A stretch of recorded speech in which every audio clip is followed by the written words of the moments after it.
Assalamu alaikum to all of you, my dear students.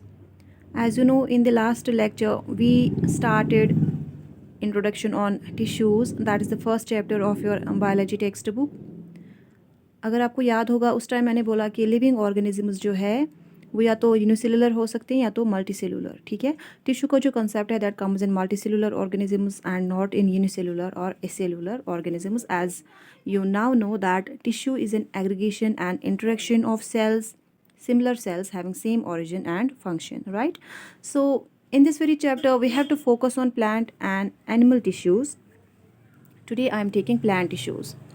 So as you know, plants are multicellular autotrophic eukaryotic organisms. इनमें बहुत types के tissues होते हैं. All the tissues have been categorized into two types, that's meristematic tissues and permanent tissues, depending upon whether a cell divides or not. I mean, the cells of which they are composed, whether they are in a dividing state or not. So let's first take up meristematic tissues. These tissues are also called as meristems, right? And obviously they are formed of cells which are called as meristematic cells. ये देखिए जो cells है जिनके ये tissues बने होते हैं, I mean meristematic tissues और made up of meristematic cells, उनके कुछ कैरेक्टरिस्टिक फीचर्स यहाँ पे मैंने हाईलाइट किए हैं.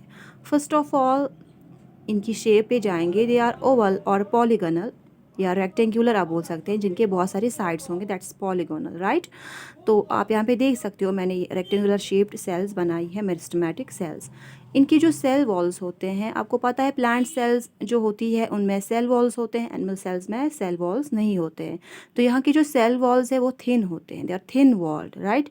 और इनमें साइटोप्लाज्म की अच्छी खासी कंसंट्रेशन रहती है. They have a dense cytoplasm and conspicuous nucleus. Nucleus आप देख सकते हो लार्ज साइज्ड न्यूक्लियस होता है, क्योंकि ये डिवाइडिंग स्टेट में होती है, बहुत ही एक्टिव स्टेट में होती है, कंटिन्यूसली डिवाइडिंग स्टेट में होती है.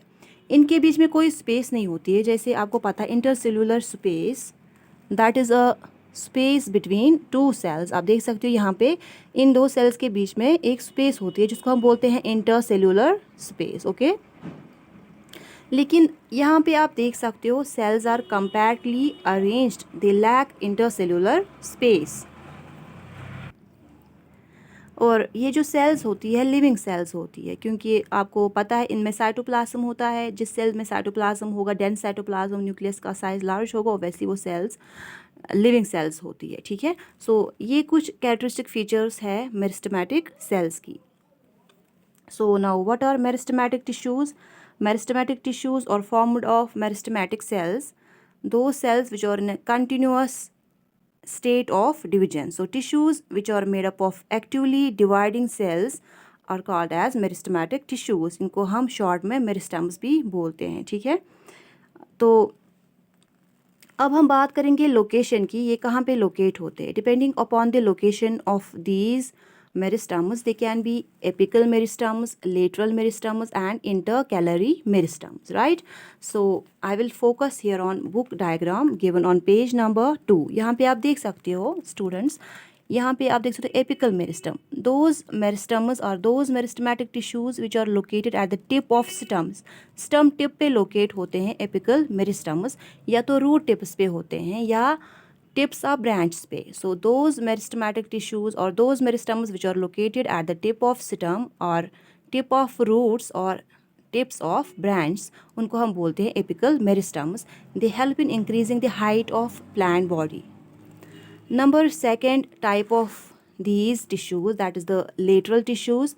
They are located along the lateral sides of plant body and help in increasing the girth और width of plant body. Thickness जो स्टम का होता है उसको इंक्रीज़ करने के लिए, थिकनेस इंक्रीज़ करने के लिए, विड्थ और गर्थ यू कैन से, उसको इंक्रीज़ करने के लिए लेटरल मेरिस्टम्स लोकेटेड होते हैं. आप यहाँ पे देख सकते हो they are located along the lateral sides of main body, right?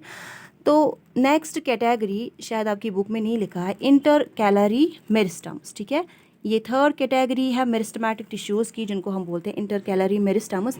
They are located at internodes, right?